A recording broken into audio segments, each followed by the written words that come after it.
அவர் டெல்லியில் போய் காங்கிரஸ் மூத்த தலைவர் பிரபல வழக்கறிஞர் கபில் சிபில் கேட்டிருக்காரு. அவர் சம்மந்தப்பட்ட வழக்குகளுக்கு வாதாடுறதுக்கு அவர் முடியாதுன்ட்டார், மறுத்திருக்கிறார். இதுதான் உண்மை. டெல்லியில் போய் அட்வொகேட் பார்க்கறதுக்காக போனார். கூட்டணி பேச்சுவார்த்தை தான் போல. கபில் சிபில்கிட்ட போனால் கபில் சிபில் முடியாதுன்ட்டார். அவர் பல்வேறு தலைவர்களை சந்தித்து தன்னுடைய ஆதரவு நிலைப்பாடை கேட்டிருக்கிறாங்க. இதுதான் டெல்லியில் நடந்தது. ராகுல் காந்தி விஜயிடம் பேசினது உண்மைதான்.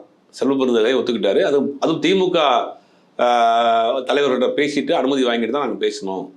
அது ஒரு சும்மா ஒரு கட்டசியான ஒரு ஸ்பீக் தான்.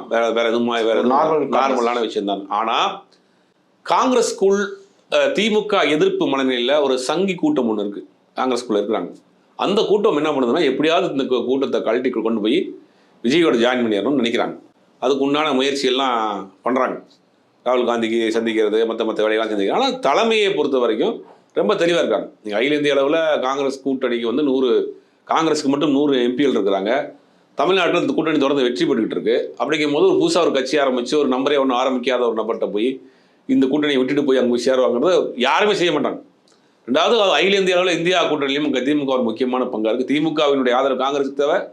அகில இந்திய அளவில் தமிழ்நாட்டில் திமுகவின் ஆதரவு அகில இந்திய அளவில் காங்கிரஸின் ஆதரவு திமுகவுக்கு தேவை. தமிழ்நாட்டில் திமுக ஆதரவு காங்கிரஸுக்கு தேவை.